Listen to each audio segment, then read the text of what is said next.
इंतजार के हुए कल आ गए जिनको मुद्दे पर हुए अपने सवाल आओ देखिए आओ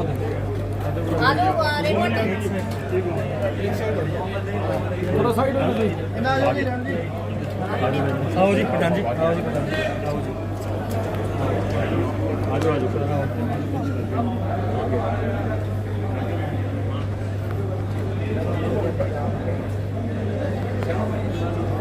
दीप प्रज्वलित का कार्य किया जा रहा है।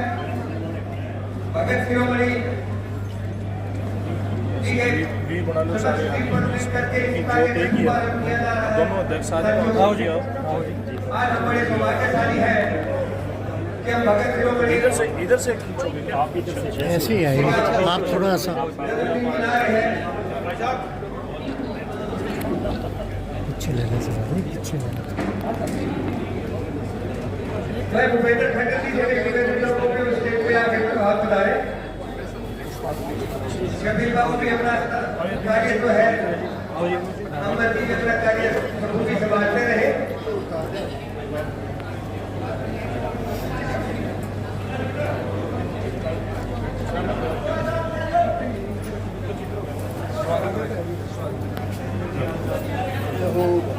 भगत धन्ना जी की जय।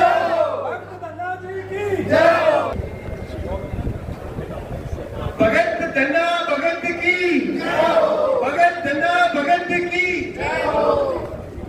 यहाँ पंडाल में बैठे हुए सारे सज्जनों से निवेदन कि जोर से नारा लगा दें जिस काम के लिए सुभाष बराला जी आए उनको पता लगे।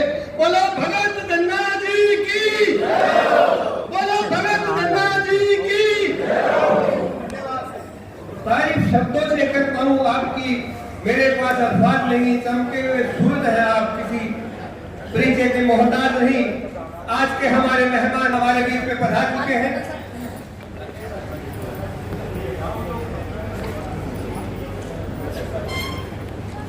पीछे पीछे पीछे आ जाइए, पीछे आ जाए, आराम से सबकी आ जाएगी।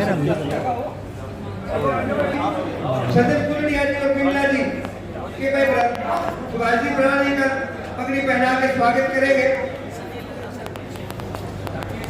शनि लता सरपंच से मैं निवेदन करूंगा कि वो भी इनका साथ दें। पिंकी देओल और सुमन शर्मा से मैं निवेदन करूंगा वो भी स्टेज पे अपना स्थान ग्रहण करें।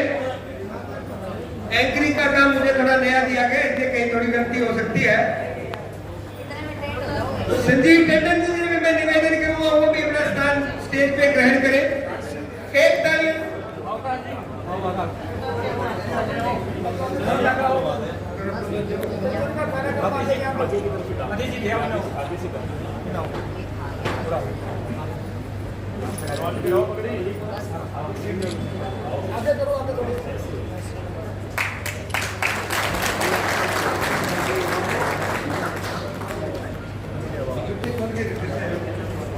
मैं भगत धन्ना जी ट्रस्ट से निवेदन करूंगा वो भी भगत की उपाधि यानी कि भगत शिरोमणि की उपाधि दी गई है।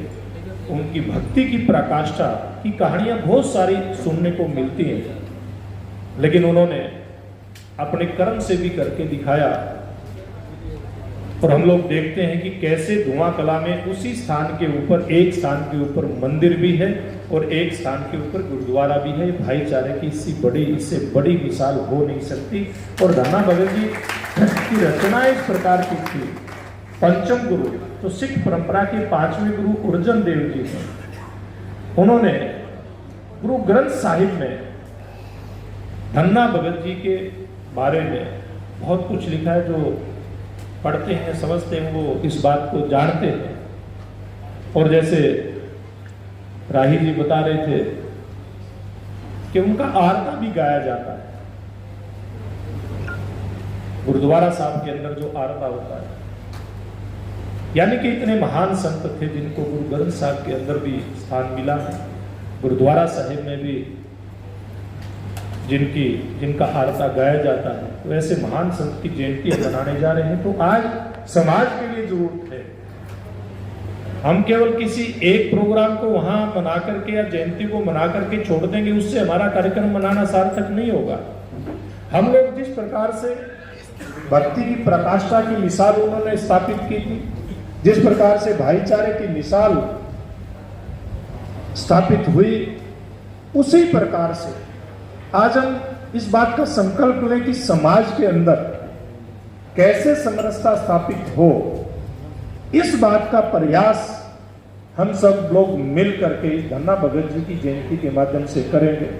तो मैं आपसे अपील करना चाहता हूं कि वैसे तो जो 1472 बैशाख बदी की तृतीया जो है, यानी कि अपना हिंदू कैलेंडर है, उसके हिसाब से बात करें तो कई विद्वान इनकी जयंती कोई 21 को बताता है, कोई 22 को बताता है। लेकिन जब 2023 में जयंती मनाई थी, उसमें बहुत सारे ऐसे विद्वान पुरुषों से चर्चा हुई, फिर एक बात निकल करके आई थी कि 21 अप्रैल को उनकी जयंती बैठती है। लेकिन पिछली बार 2 दिन लेट कार्यक्रम हम कर पाए थे। उपराष्ट्रपति जी कार्यक्रम में उसमें आए थे, आदरणीय जगदीप धनखड़ जी। और इस बार हम लोगों को 21 का समय नहीं मिलकर के 20 का समय मिला, और वो हम लोगों के लिए अच्छा भी है कि हम उसके पूर्व दिन, हम उनकी जयंती के पूर्व दिन, हम यानी कि एक दिन पहले भगत श्रोमणी धन्ना भगत जी की जयंती को मनाएंगे। बहुत भव्य कार्यक्रम होगा। और पिछली बार तो आप गए थे, मुझे जानकारी मिली थी कि बहुत सारे जो बसें थी वो पीछे रह गई थी, क्योंकि जो धनौरी गांव था वो 3-4 किलोमीटर अंदर था जीटी रोड से, और जाम बहुत लग गया था। इस बार का जो स्थान है वो हम नरवाना से जींद की तरफ जाते हैं तो उचाना में एंटर होते ही, उसको पालवा अड्डा बोलते हैं, पालवा मोड़ भी बोलते हैं, वहां से एंट्री से 250 मीटर के आसपास तो पालवा में रुके ना, बैठो, ये खुला खुला रहो मंदिर।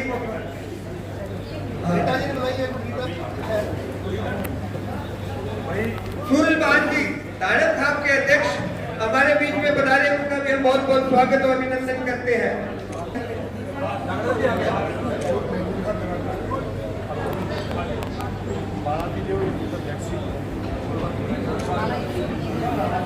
माला पहना के स्वागत किया, ये उनका बड़प्पन है।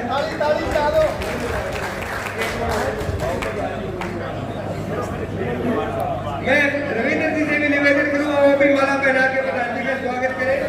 सरपंच रविंद्र जी।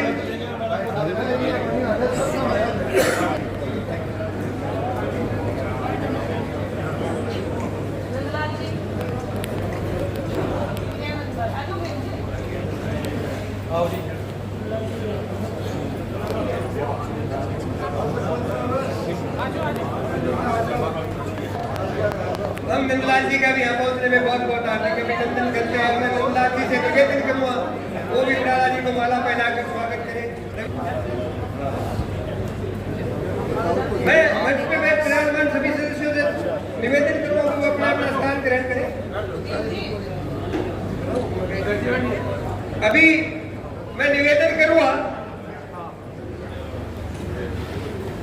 भगत की उपाधि यानी कि भगत शिरोमणि की उपाधि दी गई है।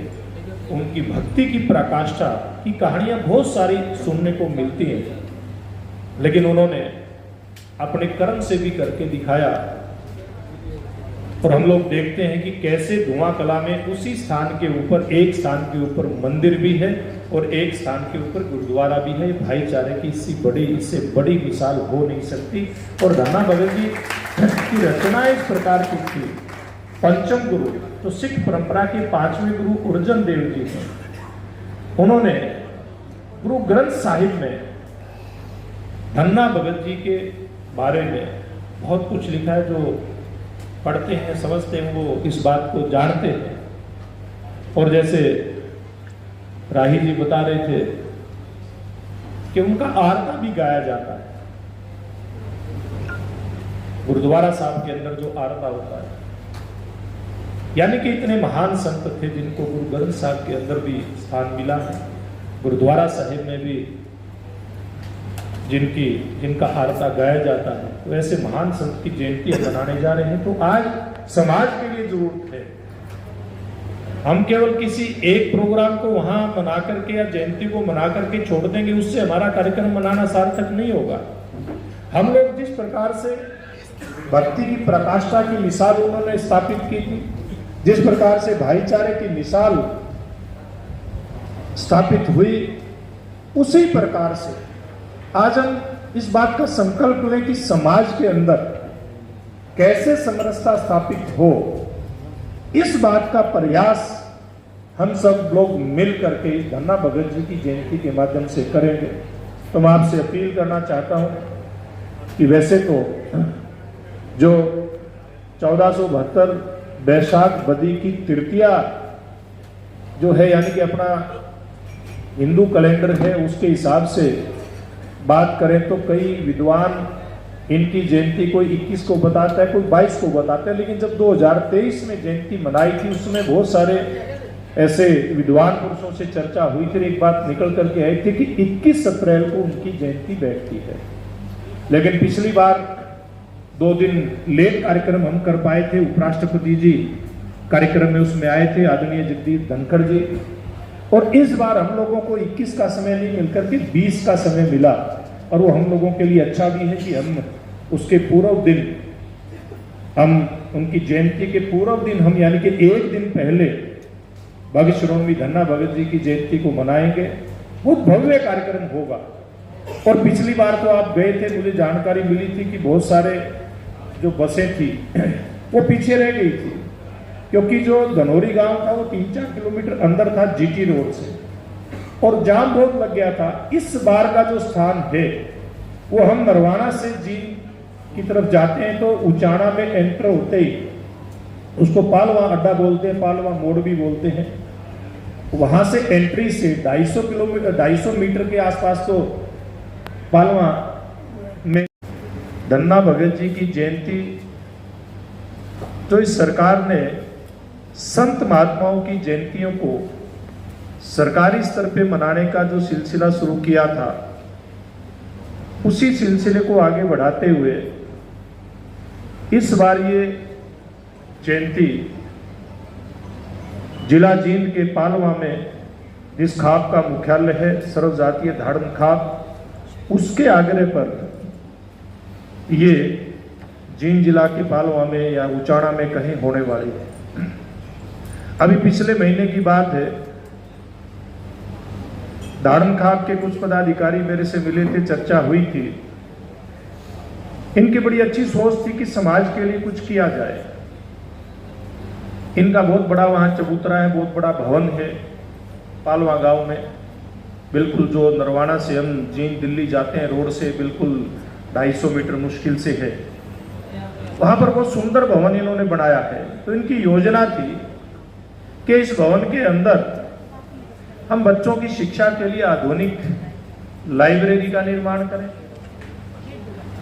और इस प्रकार से जब इनसे चर्चा आई तो इस चर्चा में से ही बात आगे बढ़ी कि मुझको वहां निमंत्रण देकर के बुलाना चाहते, तो फिर बात आगे बढ़ी तो ये तय हुआ कि मुख्यमंत्री जी को उस कार्यक्रम में बुलाएंगे और ये कार्यक्रम धन्ना भगत जी की जयंती के अवसर पर ही वहां पर आयोजित करेंगे। आप लोगों को तो ध्यान है कि पिछली बार 2023 में पहली बार उस समय के मुख्यमंत्री मनोहर लाल जी के नेतृत्व में उनके निर्देश पर ये जयंती धनौरी गांव में मनाने का काम किया था। बहुत भव्य कार्यक्रम धनौरी के अंदर हुआ था और मुझे याद है सूरज भान जी इसी हाल में मैं निमंत्रण देने के लिए आया था और भारी संख्या में इसी तरह से चाहे जाट संस्थाओं के पदाधिकारी नेता हो, अन्य संस्थाओं के हो या फिर धन्ना भगत जी ट्रस्ट के हमारे साथी सहयोगी हो, ऐसे सभी लोगों ने मिलकर के और बहुत बड़ा सहयोग वो जयंती मनाने में किया था। मुझे याद है कि किस प्रकार से सिरसा के भाई बहन ढोल की थाप पर नाचते गाते उस कार्यक्रम के अंदर पहुंचे थे। उस कार्यक्रम में अगर 4 चांद लगाने का काम किया था तो वो सिरसा जिले की टीम ने किया था। इसके लिए मैं आप सबको बहुत बहुत बधाई देता हूं। और मुझे लगता है कि उसी टीम के बहुत सारे सदस्य, अमर सिंह जी से लेकर के पीछे भी मैं देख रहा हूं, आज भी वही बंधु और ज्यादातर उस टीम के लोग इस हाल के अंदर उपस्थित हैं जिन्होंने इस कार्यक्रम को सफल बनाने का काम किया था। देखिए, धन्ना भगत जी के बारे में मेरे से पूर्व के बहुत सारे वक्ताओं ने बताया और अमरीक सिंह जी ने तो बहुत विस्तार से बताया कि किस प्रकार से धन्ना भगत जी बहुत बड़े यानी कि सौहार्द के, समरसता के प्रतीक हैं। धुआं कला जहां पर धन्ना भगत जी का जन्म स्थल है, मैं भी वहां गया हूं, आप भी वहां गए हैं, आप में से और बहुत सारे साथी भी गए होंगे। वहां पर आपको एक तरफ धन्ना भगत जी का जो ट्रस्ट वहां पर बना हुआ, उसके द्वारा जो मंदिर बनाया गया वो आपको दिखाई देता है। तो उसके दूसरी साइड में बहुत बड़ा गुरुद्वारा साहिब वहां पर है जिसमें लगातार सेवा के काम वहां पर चलते रहे। तो इस प्रकार से सद्भाव और भाईचारे का जो प्रतीक महान हमारे संत परंपरा की विभूति भगत शिरोमणि धन्ना भगत जी हुए। हम सब लोगों को ध्यान है कि अगर हम सरकारी कैलेंडर की बात करें तो 1415, अगर विक्रमी संवत की बात करें तो 1472 वैशाख सुद बदी की तृतीया को माना जाता है कि धन्ना भगत जी का जन्म हुआ था। और जन्म से ही धन्ना भगत जी में भक्ति भाव बहुत गहरे से उनके अंदर समाया हुआ था। उनके घर परिवार में उनके माताजी पिताजी में सेवा भाव था और उस समय तो पैदल ही जो राहगीर है एक स्थान से दूसरे स्थान पे, चाहे आम आदमी हो चाहे संत महात्मा हो, वो गुजरते थे। और जब उस गांव से संत महात्मा या अन्य कोई भी व्यक्ति गुजरता था तो उसकी सेवा करने का काम धन्ना भगत जी के माताजी पिताजी करते थे। और वो इस मन से करते थे कि घर के अंदर बेशक उनके खाने के लिए अन्न बचा या नहीं बचा, इस बात का सवाल नहीं होता था। सवाल इस बात का होता था कि कोई भी घर पे आया है उसको अन्न किस प्रकार से उपलब्ध हो, इस बात की चिंता हमेशा उनके माँ बाप रखते थे। तो वही भाव भावना उस समय के बालक धन्ना जी के मन के अंदर आई। और एक बार धन्ना जी के पिताजी ने कहा जब वो थोड़े से बड़े हुए कि भैया आप खेत में